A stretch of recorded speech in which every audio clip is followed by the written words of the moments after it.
What's doing, everybody? I'm Alec. Thank you for watching First Class Fatherhood. Today's guest on the podcast is former NFL running back Merril Hoge. Merril played the majority of his NFL career as a running back for the Pittsburgh Steelers. He finished it with the Chicago Bears. He is the author of 2 books. You can find the links to both of those books in the description down below. Merril went on to become an ESPN analyst for many years. He is also a cancer survivor. It's a big honor to have him on the podcast today. Don't forget to smack that subscribe button, and let's jump into today's interview with Merril Hoge on First Class Fatherhood.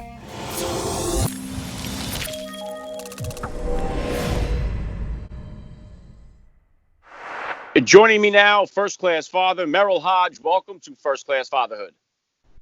Good to be with you, my friend. All right, let's do this. How many kids you have? How old?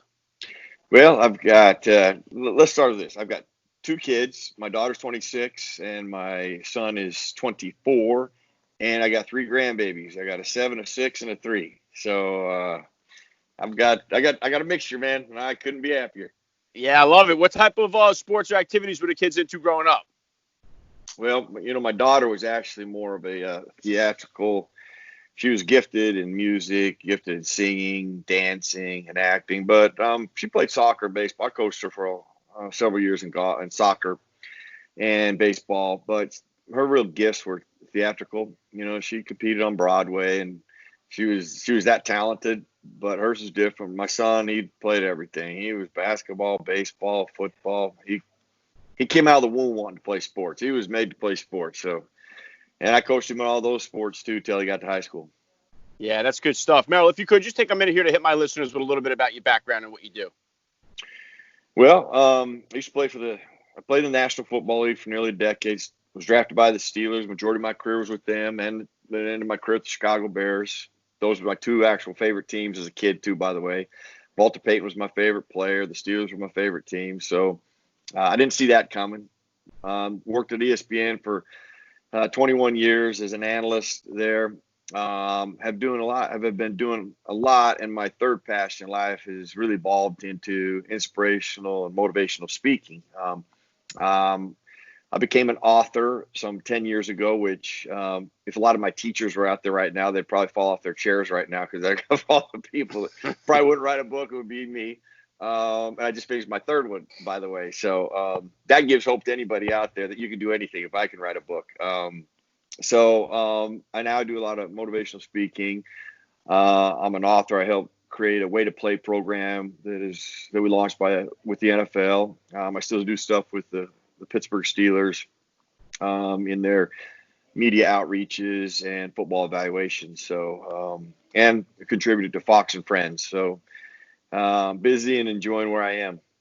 Yeah, very impressive, Merril. And so in this whole journey here, about how old were you then when you first became a dad, and how did becoming a father kind of change your perspective on life? Well, gosh dang, I think I was 28 years old when Corey was born. And I would just say this, the second I laid eyes on her, my life changed. Instincts came over me I did not know existed. And things that probably happened to me as a child is probably why I see things through a child's eyes more than most adults. When I lost my mom at a young age. So what was interesting when I saw my daughter, the first thing that I noticed were her fingers. They were so long. My mom had really pretty hands and long hands. And I don't know, there was just such a connection there that I have never forgotten. And it's only resonated and gotten better. You know, I just had, she's one of the greatest moms I've ever seen. She has 3 kids, and I was just talking to her yesterday and just let her know how proud I am of her as a parent, you know, and how she is as a mom, and that she's better than I was. And I'm not envious of that. I'm happy for that, you know, yeah, I think as parents, we do the absolute best we can. Do we do it flawlessly? No. I think part of our responsibility is when we've made mistakes, we own up to them. We say we're sorry. We don't make excuses for them. That's what I've done with my kids is as a parent, when I would make mistakes, I'd let sit them down and let them know, hey, listen, I made a mistake here. This is what I did wrong. I'm sorry for that. And what it did for us is my kids were accountable too. When they made mistakes, they knew that they could come to me. And when I said, hey, listen, it's worse if I find this out and you lie to me. So just tell me the truth and we can deal with it right now. Well, oftentimes when a parent does that, as soon as the kid tells them the truth, they lose their minds. Well, what does the kid do? Well, I'll never tell the truth again. I'll take my chances. I'll take my chances because it's the same. This is the same type of punishment. Rather I tell the truth or not tell the truth. And my kids really, and I'm fortunate too. I tell people all the time when I connect my kids with different people, whether it's in business or other things, I'm like, now listen, this is one of the greatest human beings I've ever met. I mean, and I'm not saying that because I'm dad. I admire them. I mean, I've learned so much from them as I raised them as a parent, things they taught me, things I learned from them. And then where they are today just is an example of, I think I know I did my part the best I could, but it's not all on the parent. I always say this, that I use this in sports. I use this as a parent. A parent/coach has all the power, but no control once those kids leave the front door of your home or an athlete enters the white lines of a football field or in a court. All the coaching and teaching and parenting is over. I mean, now it's the responsibility of the athlete or the child to be accountable and do the things they've been taught. And my kids have done that, and I'm proud of that they have done that responsibility and been accountable, because that part of it is on them and it has nothing to do with me. Yeah, very well said. And I love what you say there about the transparency, because I think that's something that's definitely different about parenthood today. A lot of fathers, where even myself, like I could never imagine my father apologizing to me for anything, but I find myself doing that, being more open about my mistakes with my own kids. And I think you're right there about the responsibility too. It seems like we're in that age where the most popular phrase is "it's not my fault." It's not. I'm not. It's somebody else's fault but mine. So I think it's very important there. And right now we're all battling with this coronavirus. How has that been for you? Have you been able to see the grandkids? How has that coronavirus affected you so far? Yeah, no, I haven't. It's driving me nuts. I will get to see him. My son's getting married June 5th, so that wedding is. We're staying on up to date. The actual wedding agenda itself is transforming and changing and dwindling down to just, going to be family. But I'll get to see my grandkids in person then. But the FaceTiming and Skyping and Zooming that we have available now is a plus. I mean, to be able to do that, and we do that kind of on a weekly basis so that we get to see each other. My grandkids know this. You can call me anytime, because Essie, my granddaughter, who's the youngest, 3 years old, for the first 2 years, she wanted nothing to do with me. And I made a goal. So I was like, I took a week off. I was like, I'm going there just to be with them. But my goal is to make Essie connect with Essie somehow, have her connect with me in some fashion. And we actually, as soon as I walked in the door, she wanted nothing to do with me. She's a pistol now. I mean, she's very selective on who she lets get close to her, right? And I was just not one of those guys. So it was affecting me, because I was like, gosh, I got to do something. So I went over there. It took a couple of days, and we're going to go I was going to take them we're going to go to Starbucks, because they like these little cake pops. So I was going to take them there as a treat. And I didn't really include Essie in the process because she had excluded me. Well, she asked us to go. So I put her in the car with us. We buckled her all up. And from that moment on, she has not let me go. I mean, she has been one. So she'll call me anytime. She'll grab the phone and tell them. And I promise, one rule I have is no matter what, I answer my phone unless it's in a situation business-wise. And even then, it would have to be pretty extreme. I answer the phone when it's my grandkids. And I'm a big hunter. You know what happens every time I get all settled in my setup, no matter where I'm hunting. I look at my phone and who's calling me? Essie. I mean, there's more hunts than I have spent talking on the phone there. But listen, it is all worth it. What I learned a long time ago with my kids, I said, hey, listen, because I worked at home a lot. I watch a lot of tapes still. I got a setup here. And in my office, so I told my kids, listen, you need me at any time. You want me to play with you. You need me to do something. You walk in my office and let me know that. Okay. Now, oftentimes we'll say that as parents, and then as soon as they walk in, because they walk in at the worst time, which is true. I get a tape. I'm about ready to watch this game I need to watch. It's really important. I got a deadline I got to make. And Bo come walk in. Hey, Dad, can you come play Aladar. Well, Aladar, if you remember the dinosaur movie, Crone and Aladar, the dinosaur movie, he liked me to play dinosaurs with him. Just I put in the tape, about ready to hit play. Hey, Dad, James and I want to play Crone and Aladar. I'm like, so here's what I did. Absolutely, of course, I wanted to say, hey, but I was like, no, the rule's a rule. I said, all right. Here's what I found out. I'd go play with them. And I started keeping time of how long I would play with them before they got tired of me. Okay. They're like, okay, we're done. You can leave now. It would range between 9 and 15 minutes. And I started thinking, like, 9 or 15 minutes, that's nothing.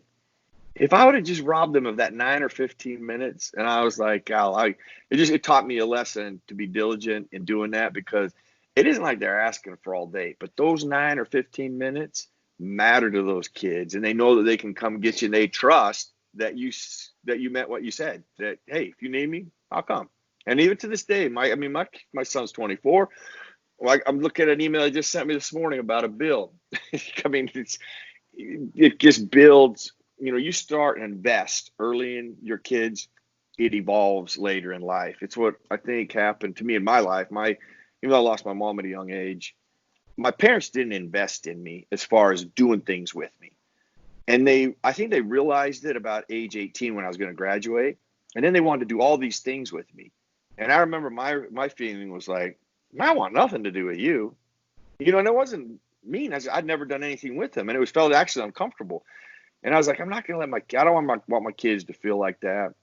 So I invested the day that they were born, and it's evident today. I mean, I get up with an email that's very consistent of, hey, Bo asked me a question. Hey, what's this, Dad? You know what this is? Can you help me with this? So I'm grateful for that. I like to see those emails. I like them to call me and ask me for things, and if they need help, and they know they can do that in a drop of a hat, and I'll be there. Yeah, it's very cool, Meryl. And I have 4 kids myself. One of the most difficult things, well, not most difficult, but one of the challenges is to try to make sure I spread my time equally amongst all 4 of them. And whether it is, like you said, 9 or 15 minutes, it does mean the whole world to them when they get that isolated time with Dad. And whether it's going for a walk, come with me on an errand to the store, it means so much more to them. So I try to be vigilant of what I'm doing as far as spreading out the time with them. And now my oldest is only 14. So I've got a lot of these categories that are coming up that I'm about to get into, especially with the high school years.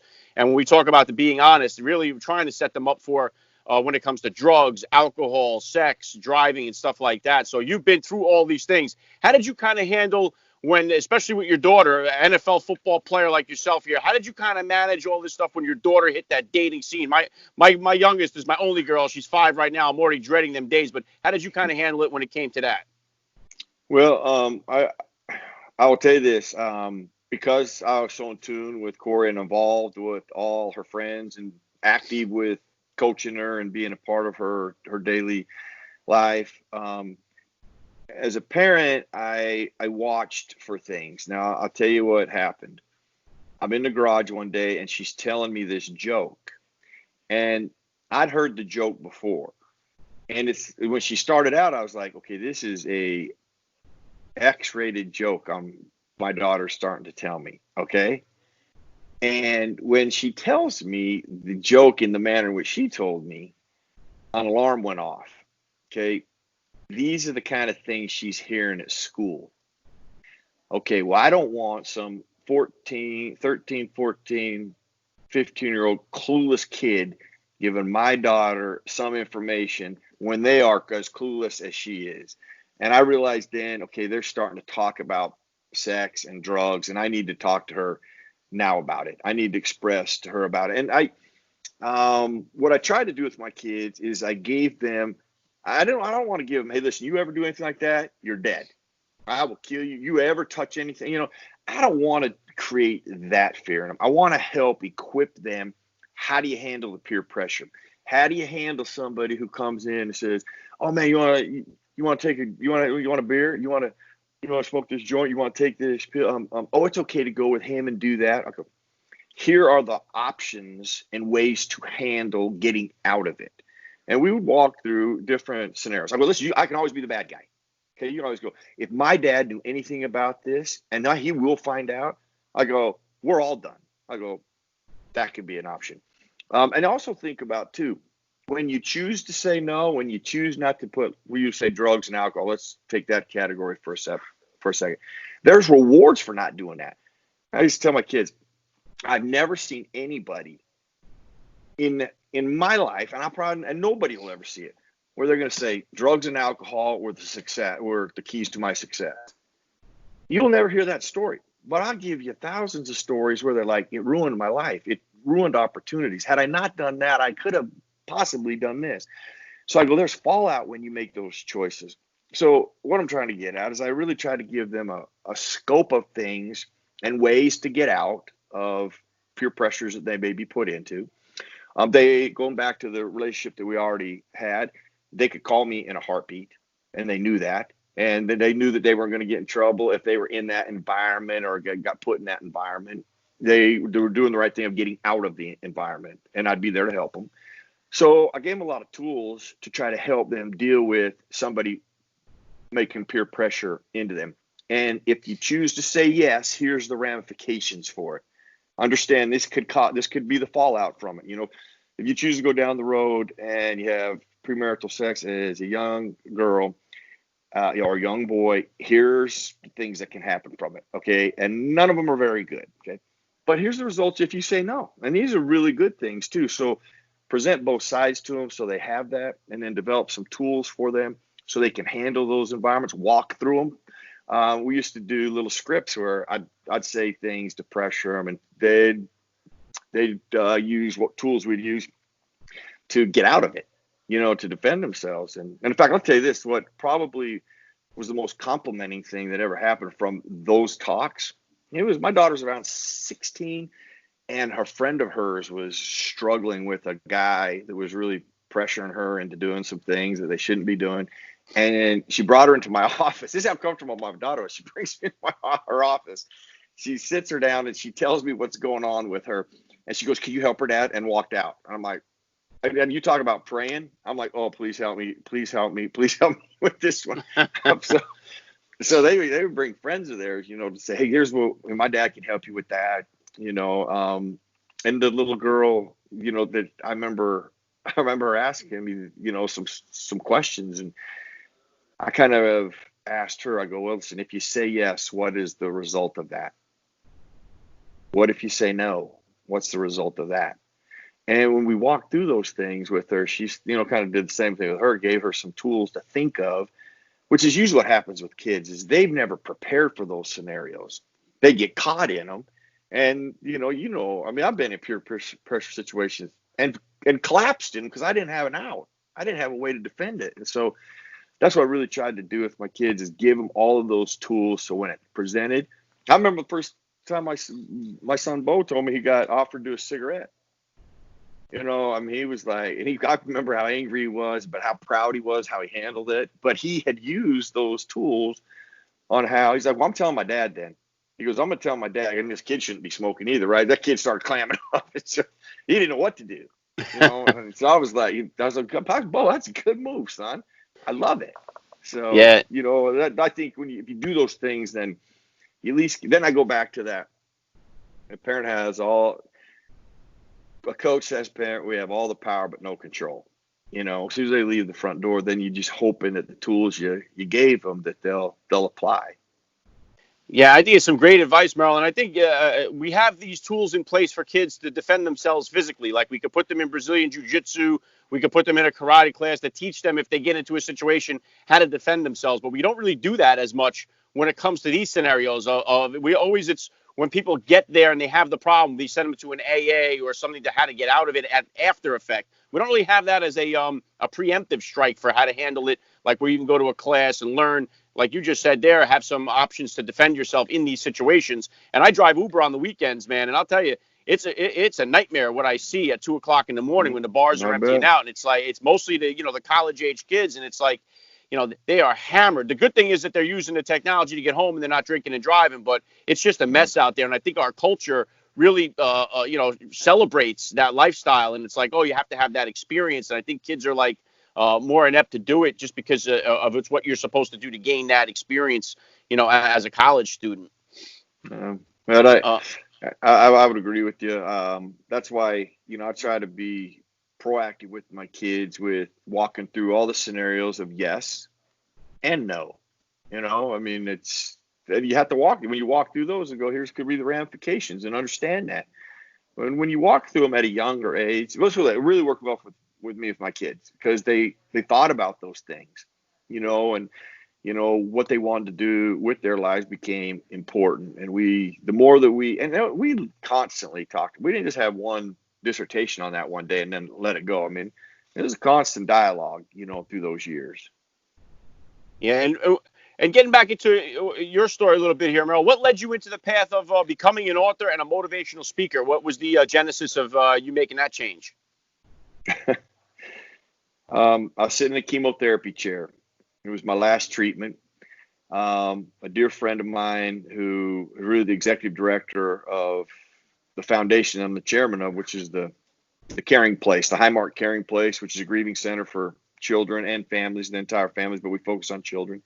I lost my mom at a young age. So I understood what the sting of death was like. I got involved in this program about my second year as a Steeler. I got selected to be a captain, and then eventually I evolved into the chairman. But long story short, on my last chemotherapy treatment, the director of our foundation, Charlie the Valley, who is a uniquely special man, had heard about what I did, before and after my treatment. Like, I'd get up, work out, and then I'd go to a treatment for like 12, 14 hours.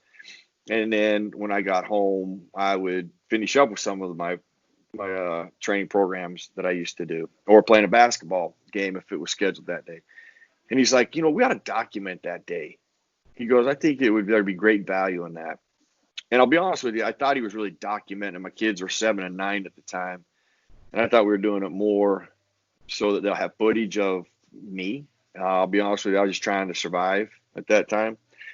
And I was sitting in my chair, and he was just asking me a bunch of questions. The camera was rolling the whole day. And he started talking to me. And I can't remember the question he asked, but it sparked my find a way model that I had since I was a kid. So I shared with him the cork wall that I had in my bedroom, and how I ended up putting find a way at the very top of that wall ahead of all my other goals, because it was the words that helped inspire me to take action towards my circumstances or towards the goals I was striving to achieve. And what stimulated them is, as a kid, when I got asked what I wanted to do when I grew up, I'd tell people, I want to play in the National Football League. And one of 4 things was always said to me right away. People go, oh, you know how hard that is? You know what the odds you play in the NFL are? Oh, don't put all your eggs in one basket. I wouldn't want you to be disappointed, or it was impossible. Now, I mentioned I see things through a child's eyes more than most adults. This is one of those examples. The people that were supposed to encourage me were the first ones to discourage me. But it's what I love about kids is they're resilient. Like, I never got affected by that. It didn't faze me until that moment of truth I had in my bedroom that day when I'm looking at, I will play in the National Football League, that goal I had on my wall. And the more I looked at it, I start thinking about all the things people keep telling me. And the more I think about them, the more I will play in the National Football League is nothing more than words on a wall. And it becomes impossible. And I remember that moment of despair. And the words find a way, I remember it popped into my head. And I was like, wow, my energy changed. Still this day, I mean, I got the words on my wall right here. I got goals on this. So for well over 3, almost 4 decades, those words have stimulated and inspired me to take action.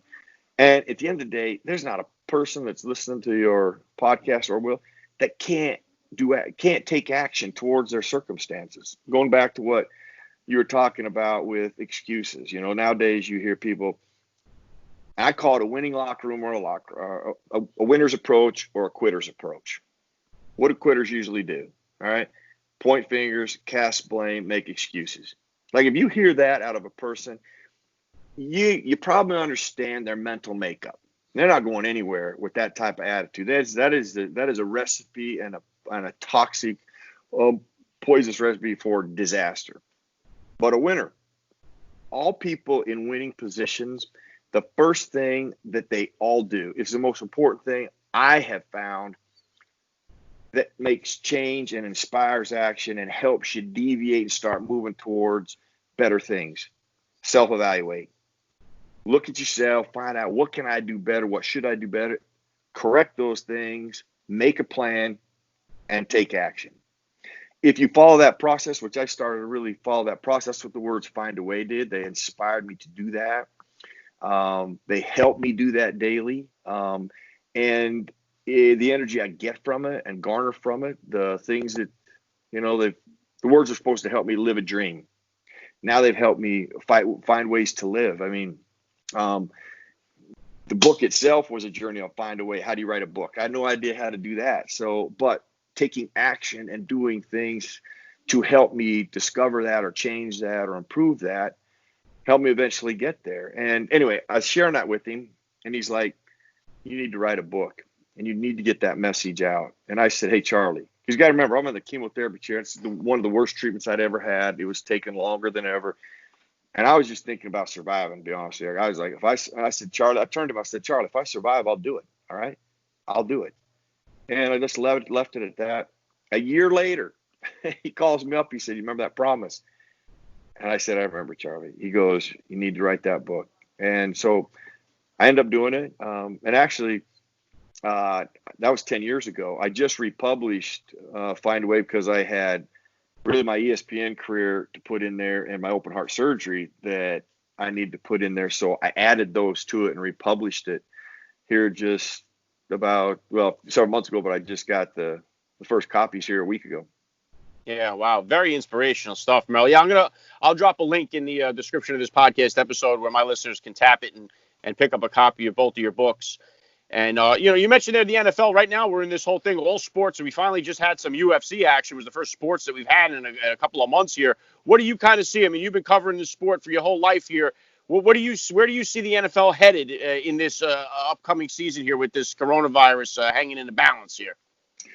Yeah, well, I think it's so hard to predict that, because all you can use is what are our circumstances right now. Now, what we have right now are not what we're going to have, come September, or August. Let's hope, and, by the way things are going, they will be better. But what kind of restrictions will be, in place at that time? I think the league, I know this, the league will be prepared to do whatever direction they need to, rather that's, I know maybe you can have X amount of fans, but they have to be X far apart and a mask. I don't know. I'm just thinking of all the scenarios I'm sure they have gone through and will through and be prepared to implement if need be. Let's hope that it's not like that. Let's hope that we can get back to some normalcy where we can, you can go to events and you can enjoy those events and you can get out and do the things that, that you've missed and that you haven't been able to do. So hoping it's there. I mean, could there be some type of, hopefully have testing or even a vaccine by then. So that obviously makes things, much easier to get back to normalcy. So, hoping for those things, and all those things will change, how the league goes about handling it. But, right now it's it's an arduous thing to sit there and figure out, what are you going to do in August when almost this thing changes weekly, Yeah, it's definitely raised so many questions in all aspects of our life here. And I mean, you've had so much success here throughout your career and everything that you've done. What kind of goals or plans do you have right now for yourself for the future? Well, ironically, I'm in the process of building a theater or an office theater, to do more stuff in house. And based on how all this stuff came about, it's been a positive because you've been forced to do more Skyping, Zoom, things like that, and finding ways, to do something where you used to speak in front of thousands of people, to do that, basically with a camera and a screen. How can you keep, interacting with people in different ways? So it sped that up for me. It's helped me with that process, but also helped me. I mean, listen, there's value in being in front of people and seeing people and talking to people. Some of my greatest feedback ever is the unsolicited feedback you get after you present and you're with people. So, that is my first and foremost love, and clearly want to get back to that. But finding different ways to go about it also has been, kind of productive at this time, to find different ways you can still do some things if need be where you can't be there. Yeah, and I think going back to what you said before, there winners will find a way here during this time to create new ways to provide more value as they go through these new changes that we're facing here right now. And last thing I want to hit you in here, Meryl, I love to ask all the dads that I get on the podcast, what type of advice do you have for the new dad or for that about-to-be father who's out there listening?